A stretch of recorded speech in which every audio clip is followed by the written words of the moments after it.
જી સાહેબ, શું કહેશો?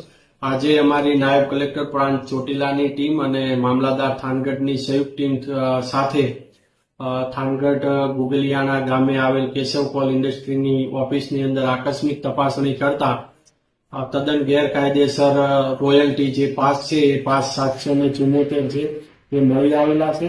આ તમામે તમામ રોયલ્ટી પાસ છે એ જપ્ત કરવામાં આવેલ છે. આ જે રોયલ્ટીના પાસ છે ઇસ્યુ કરવામાં આવેલા છે એ સ્વ હસમુખભાઈ કલ્યાણભાઈ સચદેવ કે જેઓ થાનગઢમાં સર્વે નંબર 209 ની અંદર લીજ ધરાવતા હતા. સ્વ હસમુખભાઈ કલ્યાણજી સચદેવ આજથી 5 વર્ષ પહેલા એટલે કે 2021 ની અંદર મૃત્યુ પામેલા છે. તેમ છતાં તેઓના નામે આ જે કેશવ ઇન્ડસ્ટ્રી વાળા છે એ તેઓની લીજના નામે આ રોયલ્ટી પાસ ઇસ્યુ કરવામાં આવે છે. એ પણ માહિતી સામે આવી છે કે સાયલા તાલુકાની અંદર ચોરવીરા, ઈશ્વરિયા અને ચિત્રલાખાની અંદર જે કુવાઓમાંથી ગેરકાયદેસર કોલસાનું ખનન કરવામાં આવે છે એ કોલસો છે એ તદ્દન ગેરકાયદેસર છે.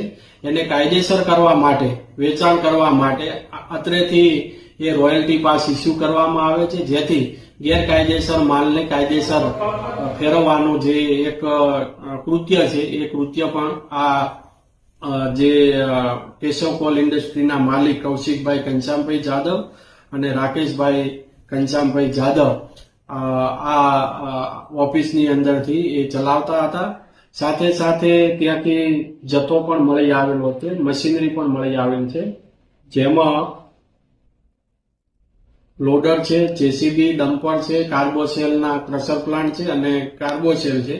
એમ મળીને કુલ 78,80,000નો મુદ્દા માલ છે પણ જપ્ત કરવામાં આવેલો છે. આ તમામે તમામ ઇસમો સામે ખાણ ખનીજના કાયદા અંતર્ગત તેમજ અન્ય કાયદા અંતર્ગત કાયદેસરની કાર્યવાહી હાથ ધરે છે. લીજની પોઝિશન શું છે સાહેબ અત્યારે?